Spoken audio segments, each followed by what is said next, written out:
नमस्कार, आप देख रहे हैं उत्तराखंड का सबसे लोकप्रिय चैनल इंडिया 10 न्यूज, जो कि आप तक पहुंचाता है हर बड़ी से बड़ी खबर, यानी शहर आपका, आपकी खबर। आइए मैं दिखाती हूं आज की बड़ी खबर। ढकिया कला जिला पंचायत सदस्य पद के लिए नैन्सी रानी को मिल रहा भारी जनसमर्थन। जिला पंचायत ढकिया कला वार्ड नंबर 30 से देव सिंह की पत्नी नैन्सी रानी ने चुनावी तार ठोक दी है। देव सिंह के पिता अतर सिंह पूर्व में वार्ड मेंबर रहे हैं। वैसे तो पेशे से किसान है, परंतु राजनीतिक एवं सामाजिक कार्यों के चलते क्षेत्र में खासे लोकप्रिय हैं। वैसे तो यह क्षेत्र लगभग 24 गांव और कुछ कॉलोनी को बनाकर बना हुआ है, परंतु इतने बड़े क्षेत्र में नैन्सी रानी अपनी एक अलग पहचान बनाए हुए हैं। बताते चले, लगभग 7 प्रत्याशियों ने यहां जिला पंचायत सदस्य पद के लिए अपना नामांकन दाखिल किए हैं। ये तो भविष्य की बात है कि मतदाताओं को कौन ज्यादा रुझाने में कामयाब होता है। पत्रकारों से बात करते हुए नैन्सी रानी ने बताया कि ढकिया कला वार्ड नंबर 30 जिला पंचायत क्षेत्र के अंतर्गत हर क्षेत्र में विकास की आवश्यकता है। उन्हें अफसोस है, पूर्व में जो भी जनप्रतिनिधि रहे उनकी सोच विकासवादी न होने के कारण इस क्षेत्र का समग्र विकास नहीं हो पाया। इस क्षेत्र में आज भी सड़कों का अभाव और जो सड़कें बनी है वह भी टूटी फूटी है। घरों के पानी का निकासी अथवा बरसाती पानी की निकासी नहीं है, जिसके कारण आमजन को बहुत कठिनाइयों का सामना करना पड़ रहा है। हाल तो यह है, ग्रामीण लोग मजबूरी में अपना कूड़ा जहां तहां फेंकते हैं। कूड़े के निस्तारण हेतु भी कोई समुचित व्यवस्था नहीं की गई है। वहीं पात्र लोगों तक सरकारी योजनाओं का लाभ नहीं पहुंचा और न ही वृद्धा पेंशन, विकलांग पेंशन और किसान पेंशन का लाभ भी नहीं हो पाया है। में ग्रामीण क्षेत्रों में पंचायत भवन एवं बारात घर का भी अभाव है। नैन्सी रानी ने विश्वास दिलाया कि सम्मानित जनता उन पर विश्वास अवश्य करेगी कि यदि वह जिला पंचायत सदस्य बनती हैं, तो इन समस्याओं का निराकरण उनकी प्रथम प्राथमिकता होगी। साथ ही साथ पूर्व में दबंगों द्वारा तालाबों एवं कुओं पर अतिक्रमण जो किया जा चुका है, उसको भी हटाया जाएगा। नैन्सी रानी एक विकासवादी सोच की महिला है तथा जिस प्रकार वह छोटी से छोटी और बड़ी से बड़ी समस्याओं को गंभीरता से देख रही है तथा उसके निवारण का उपाय भी सोचे हुए हैं, उससे यही प्रतीत होता है यदि नैन्सी रानी जिला पंचायत सदस्य बनती है तो अवश्य ही इस क्षेत्र का विकास संभव है। काशीपुर से सह संपादक जुगनू खान की रिपोर्ट। मैं नैन्सी रानी ढकिया कला वार्ड नंबर 30 जिला पंचायत सदस्य के लिए उम्मीदवार हूँ। आप उम्मीदवार हैं यहाँ पर, तो आप क्या क्या कमियाँ देख रही हैं यहाँ पर, क्या क्या करना चाहती हैं अगर आप जीतती हैं तो?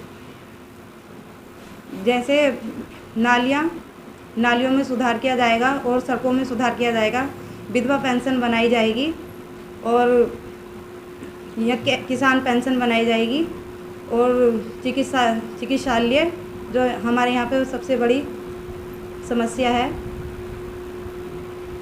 अच्छा, कूड़ा निस्तारण को लेकर के क्या देखते हैं आप? कूड़ा क्या उठ रहा है यहाँ पर, नहीं उठ रहा है? कूड़ा हमारे यहाँ जगह जगह लेडीज़ें सड़कों पर डालती हैं, जिसके लिए जीतने के बाद कूड़ादान लगाए जाएंगे हर एक गांव में। अच्छा, बात की जाए जैसे विधवा पेंशन है, वृद्धा पेंशन है, तो उसके लिए क्या आप प्रयास करेंगे उनके लिए? जिसके पास ये पेंशनें नहीं हैं उसके लिए हम पेंशन बनवाएंगे, विधवा पेंशन, किसान पेंशन, और जैसे सरकारी स्कूल हैं उनमें भी सुधार किया जाएगा जो जो सुविधा नहीं है। अच्छा, बात की जाए जिस तरीके से जो है यहाँ कन्या इंटर कॉलेज की आवश्यकता है या और कॉलेज है, तो उसके लिए क्या करेंगे आप? जो हमारे गांव में यहाँ कन्या स्कूल, जो सरकारी स्कूल है वो 5 तक है, उसको हम इंटर करवाने की कोशिश करेंगे। यहाँ से लड़कियाँ बहुत परमानंदपुर तक पैदल चल के जाती हैं, उनको बहुत दिक्कत और परेशानियाँ आती हैं। बारात घर की बात करें तो बारात घर का क्या व्यवस्था है यहाँ पर? जिस गांव में बारात व्यवस्था नहीं है वहाँ हम बारात व्यवस्था करवाएंगे। सभी को नमस्कार, मैं देव सिंह, नाम और उर्फ देव, लोग मुझे देव के नाम से ज़्यादा जानते हैं और ढकिया कला 30 वार्ड से मैं इस बार अपनी पत्नी नैन्सी रानी को जिला पंचायत सदस्य उम्मीदवार के लिए खड़ा कर रहा हूँ दोस्तों।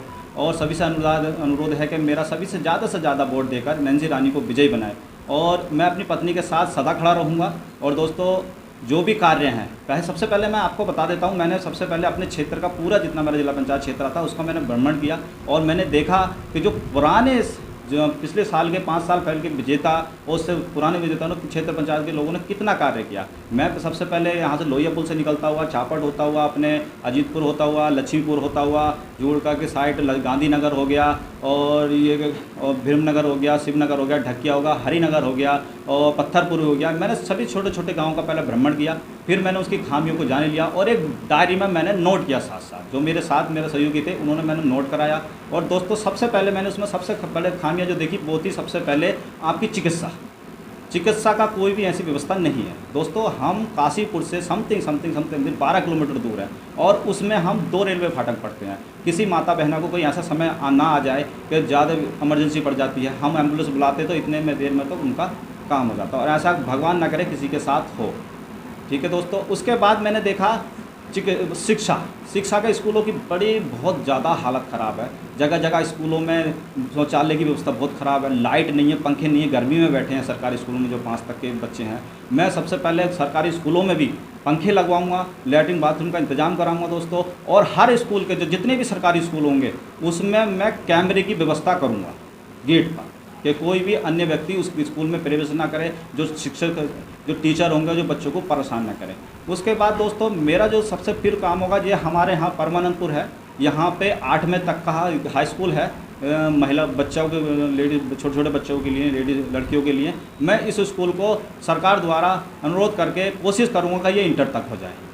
नहीं तो हमारे बच्चे बसों में चढ़ के काशीपुर जा रही हैं, कुछ बच्चियाँ, कुछ सुल्तानपुर पट्टी जा रही हैं, और आप जानते ही हैं आज के समय में बसों की क्या हालत है। बसों में छेड़खानी ये मेरे को पसंद नहीं है, मैंने खुद अपनी आंखों से देखा, तो इसलिए मैं ये फिर आ जाता हमारा टॉपिक मेरी माताएं जो विधवा हैं और जो मेरे बुजुर्ग हैं किसान, उनके पहले सबसे पहले मैं अपनी जितनी भी माताएं जो विधवा हैं उनका मैं विधवा पेंशन बनवाऊंगा। उसके बाद मैं जितनी भी किसान पेंशन होंगी वो राशन कार्ड की व्यवस्था है वो करवाऊंगा, और जो छोटे छोटे किसी का वोटर लिस्ट में इस बार नाम नहीं आया उसका भी सुधार करवाऊंगा। मैंने पहले से बोल दिया मेरा कार्य चल रहा है, जिसका नाम नहीं मिल के आकर मेरे ऑफिस में मिल सकते हैं, ये कार्य जारी है। साफ सफाई के लिए क्या है, कूड़ा निस्तारण को लेकर दोस्तों मैंने देखा कि हर गांव के उस पर देखा है कि हर जगह कूड़ा ही कूड़ा लगा पड़ा, रोडों के किनारे बहुत ज़्यादा गंदगी है, कोई गांव में घुसना का पसंद नहीं कर रहा। तो दोस्तों मेरा जो सबसे पहला जो वो रहेगा कूड़े के लिए, मैं जो सबसे पहले ग्राम पंचायत की जगह देखूंगा कि सरकारी जगह कहाँ कहाँ पड़ी है, उसका पटवारी जी से मिलके, तहसीलदार से मिलके उसकी व्यवस्था कराऊंगा। फिर उस गाँव के लोगों से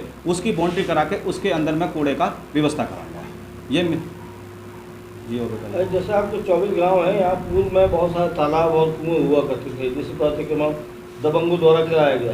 जी। यदि आप भविष्य में जिला पंचायत सदस्य बनते हैं तो क्या उनको मुक्त कराएंगे? मुक्त कराऊंगा मैं, जितने भी मैंने देखे थे, हम छोटे छोटे होते थे जब। खबरों में अब तक के लिए बस इतना ही, फिर मिलेंगे नई खबरों के साथ। तो हमारे चैनल को लाइक और सब्सक्राइब करना ना भूलें। जय हिंद, जय उत्तराखंड।